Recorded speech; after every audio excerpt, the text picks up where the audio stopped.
Welcome to the Coastal Gardener November edition. Hope your fall is going well so far. As always, we've got lots of things going on the show this time.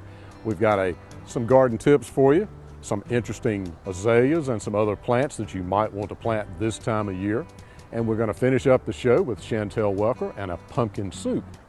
But before we get started on planting, because fall is for planting, we've got a bug update for you. Actually, kudzu bug. You may remember we talked about these back in April. This is a little shield bug, kind of brown looking, that just got all over our wisteria, bothers beans and peas and lots of different plants. Also attacks soybeans if you're a farmer out in the rural areas. But right now, the kudzu bug is back. We've had some people bringing them in, wondering what they are, what to do about them. One of the things that's happening, and especially if you live out in the rural areas, as the soybean crop dries down and the guys begin to harvest, the kudzu bugs that have been feeding on the soybeans move from there to other hosts. Of course, beans and peas are one of them, but wisteria is one that we've had problems with. Sometimes they're just congregating around windows and doors and becoming a real nuisance to people. What are you going to do about kudzu bug? There really isn't much you can do. You can kill the ones you contact with an insecticide, but you're not going to be able to do anything with any kind of residual or treating a surface. It really doesn't work particularly well. If they're coming in the house, you can suck them up into a vacuum cleaner or something like that. The good news is they should be gone by the end of this month.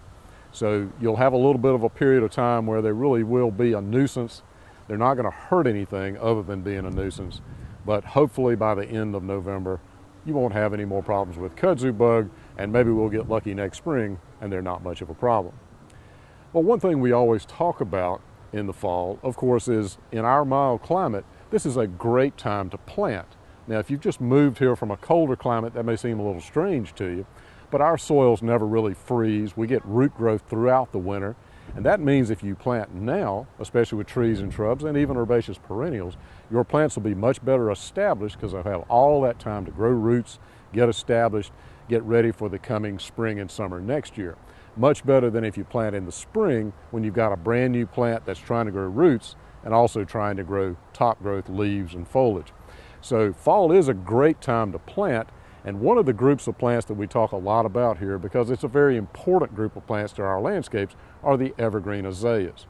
Now, if you haven't been hiding under a rock somewhere, if you can find one in eastern North Carolina, you know that the big thing about azaleas has been the reblooming ones, the encores, 20-some different varieties of plants that bloom at least a couple of seasons a year, spring and fall, some even kind of sporadically through the winter.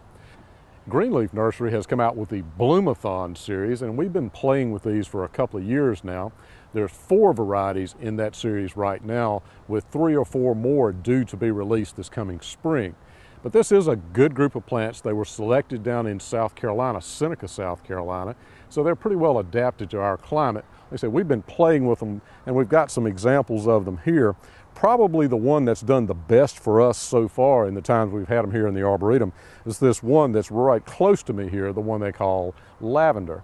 Now, you can argue whether that's really a lavender bloom or not, but this plant holds its foliage well, seems to tolerate adverse conditions pretty well for an azalea, and it does bloom at least 3 seasons, and that's what they're touting.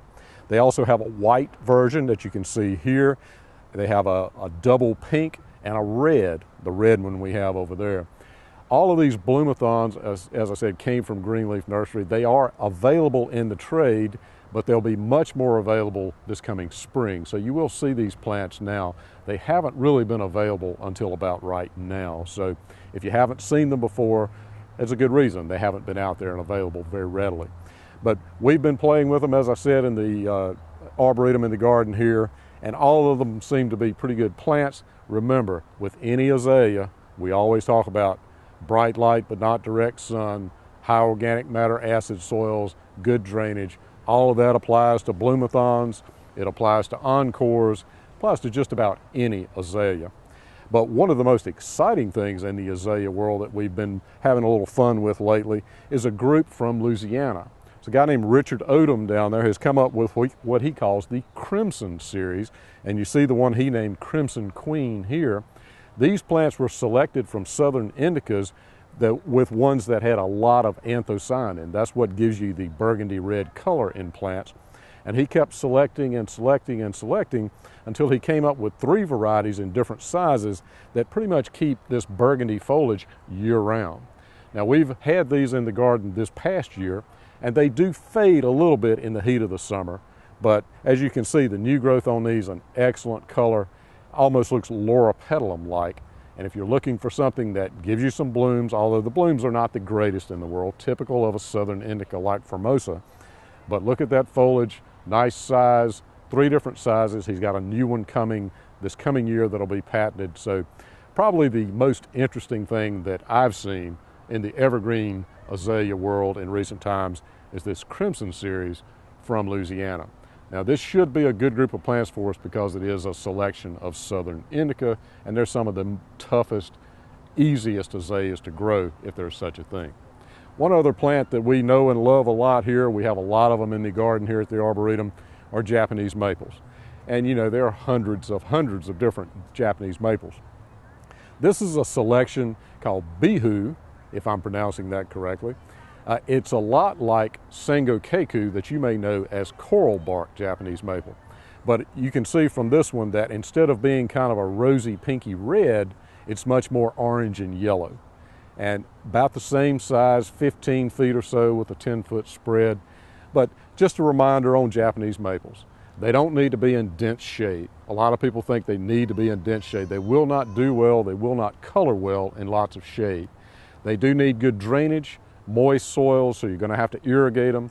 During the heat of the summer, you're going to have to help them out a little bit.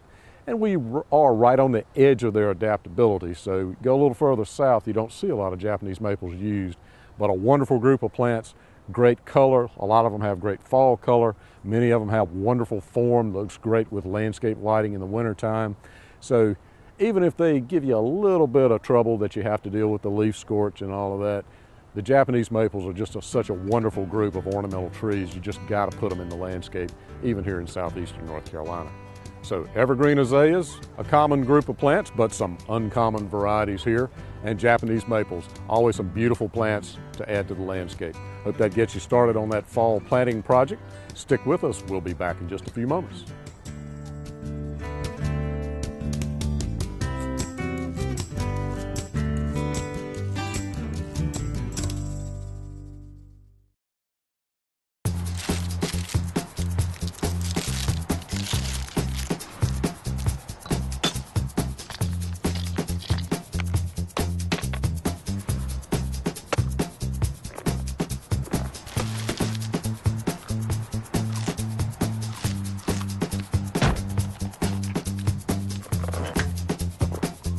What we do to the planet, we do to ourselves. You can help keep America beautiful. Visit KAB.org.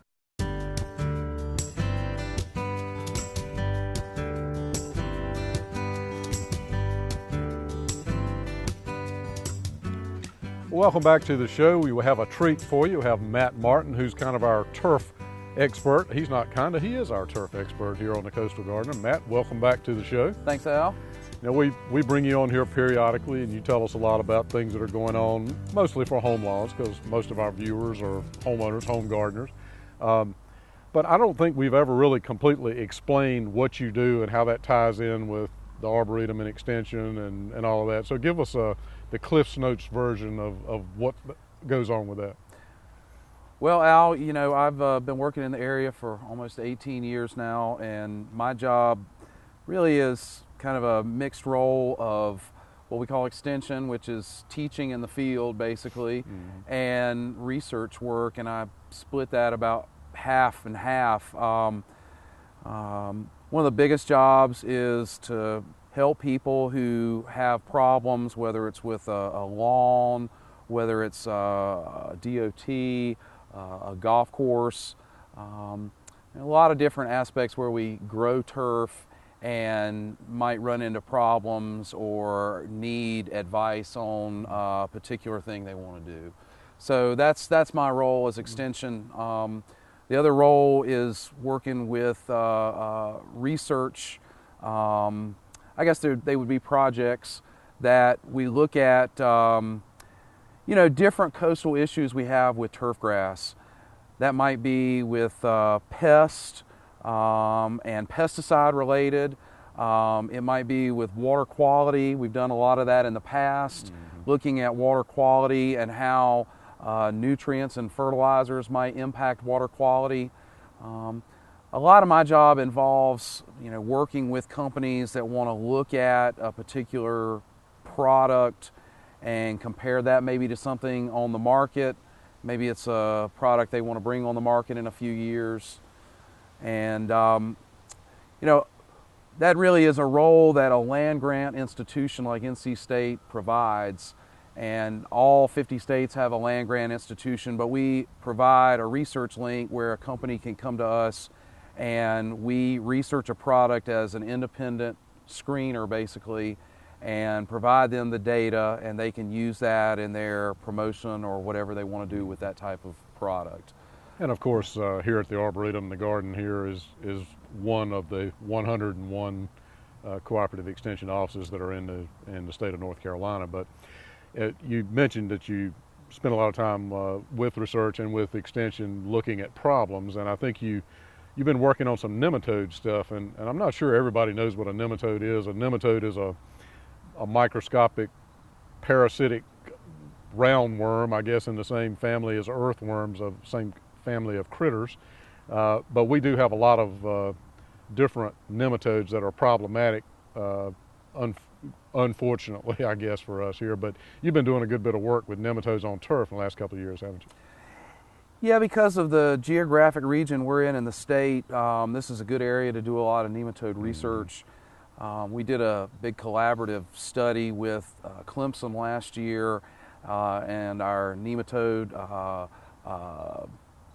assay screening office and NC State, looking at nematode populations throughout the Carolinas. And we actually found new nematode species that were previously unknown. There's very little known about nematodes. And we'll put a picture up because we can't hold one in our hand because they're microscopic. And but you're exactly right. They parasitize the roots of plants, and their problems from horticultural plants to vegetable plants to, turf.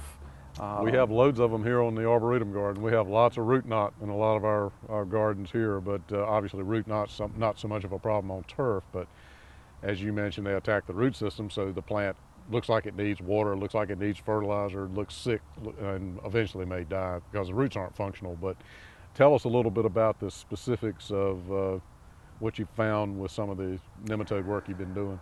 Well, one thing we found is, again, new species. We find nematodes basically in both states from 3,000 foot elevation all the way to the coast.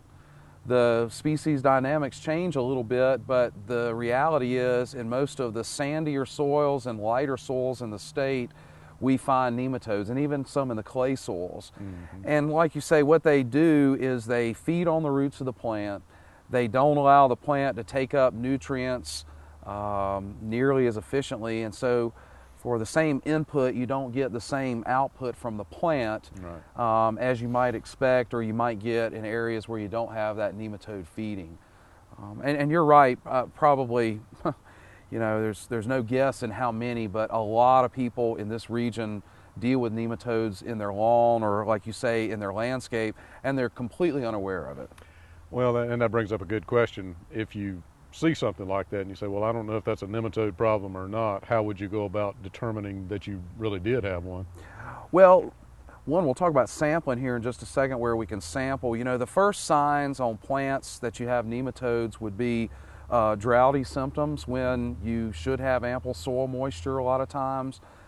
Because the nematodes feeding on the root, it doesn't have that ability to take up water like it should. So if you have a suspected area, in turf, we a lot of times see the turf thin, not as vigorous as areas where you might have, but not making a patch like a disease might make, or very quick damage like an invading insect might make. Because they live in the soil all the time, as soon as you put grass down or put seed or sod down, they're going to start immediately feeding on the roots as soon as they start growing. Right. So what you can do is you can take an assay, which is basically a sample of your nematodes in your area, or in your, whether it's in your lawn, whether it's in your garden. It's basically like a large soil sample. You don't want to go to the areas where your plants are dead, though. You want to go in areas surrounding those where, on the edges of where you suspect the damage. This is a quart-size Ziploc bag, and we've just about filled it to the top. As a matter of fact, that may not be quite full enough. The best thing to take it with is some type of probe like this, but if you don't have a probe, something stainless steel, you don't want to use something that'll have rust on it. That's going to affect soil samples even more, but you're better off to take more samples than one or two small samples. Right. So use something like this, a probe. To fill this bag with this probe, it took about 25 of these cores. And I only sampled about 6 inches deep, about to the depth of the roots. I didn't probe the full depth of this probe because that'll give you a real false reading. You really only want to focus, and probably with turf, the 4 to 6 inch range, and ornamental plants, I know you probably go deeper, however deep the root zone is. Yes. It's where the roots are. Yeah, where the roots are. Boils down to And then there's a box, you'll fill that in, send it in, costs $3. bargain of the century. The thing to remember about a nematode assay is it's going to indicate a presence of nematodes that day, and you may or may not have that number tomorrow when you sample. Right. So you want to take that sample and make a judgment that you have nematodes, and then what do I do about it? And in any of the cooperative extension offices here at the Arboretum in Wilmington, Bolivia with Brunswick County, obviously any of the cooperative extension offices can help you with getting the proper paperwork filled out and getting it sent in to Raleigh, because all these are done, of course, at the lab in Raleigh. Right. But so if we determine that we do have a legitimate nematode problem, whether it's sting nematode or some of the others that attack turf or root knot on some of the vegetables or ornamentals or whatever, what are we going to do about it? Well, the first thing you got to think about is protecting the roots. So anything that is going to make roots not grow, you don't want to do. In most cases, the things that are going to help your plants are more water, more fertilizer, and then if there is an available type of treatment you can use, you might consider treating the nematode as well. Herbicides will affect your plant roots, so you have to pay attention to types of weed killers you use over the top of your turf. The thing with nematodes that has always been true for the most part is that we used chemicals that came from agriculture, and most of them had periods where after we treated, we couldn't go back in that area. So there were never any available for a home lawn. You could use them on a golf course, a sod farm, somewhere else. Only recently have we come up or have we seen data from a biological nematicide that shows a little bit of promise, not in controlling the nematodes so much, but in helping the turf grow better, basically. That product is called Nordica, and it can be applied in a home lawn. You apply it in October, November time frame in this region, and then again in April. It can be used for nematode control with a moderate amount of success that we've seen in some research data, which is better than we've really ever seen with most of the biological products that are out there. Well, that's great news, because bottom line, until Nordica, in the recent times, there hadn't been anything. So it's kind of like dealing with ground pearls or some of the others. You say grow the plant better, and that's all you can do. That's pretty tough for a lot of people to take. That's right. That's right. And this product, it doesn't control the nematodes. It's a fungus that protects the roots, that really inhibits the feeding of the nematodes on the plant. So even if you sample and your numbers are high and you put this product out, your numbers are still going to be high. Right. You're going to make your basis really on improving the health of the turf. Right. And that's going to be aided by putting out more fertilizer in times, putting out more water at times when the plants are droughty, and keeping them from getting droughty. And of course, in vegetables and some of the other things, there are plant varieties that are resistant, and that's Right. obviously one of the things you can do. Not so much in turf, but That's right. certainly in some of the, you can get tomatoes and you can get some other plants that are fairly resistant to nematode attack. Ironically, the one that shows the most resistance to nematodes in this area, and for the nematodes that really feed on turf, is centipede. Grasses like Bermuda grass and zoysia grass, because of the number of roots they make and just maybe they're more susceptible, they like the taste of the roots better, that's where we see higher counts. Grasses like centipede are a lot of times where we see our lower counts of nematodes. Well, that's another good reason to grow There you centipede go. grass, I guess. There you go. Well, Matt, a lot of information about nematodes, a frustrating problem for a lot of people when they're dealing with it. But if we have a problem or suspect a problem, what do you recommend? You know, the first thing is figure out who your extension agent is in your county so that they can help you with this interpretation of your samples. They can give you the supplies that you need. Again, it's something that we struggle with as professionals, trying to make judgments on. Are they problems? Are they not problems at times? They can help you a lot in your long-term success with nematodes. And then, just like you say, with varieties of plants that might be not as susceptible to the feeding activity. So it's a multifaceted approach to dealing with nematodes, but the first thing to do, of course, is to get the sample and know for sure that you've got it. We don't need to do the shade tree mechanic approach and start throwing things at it. So. That's right.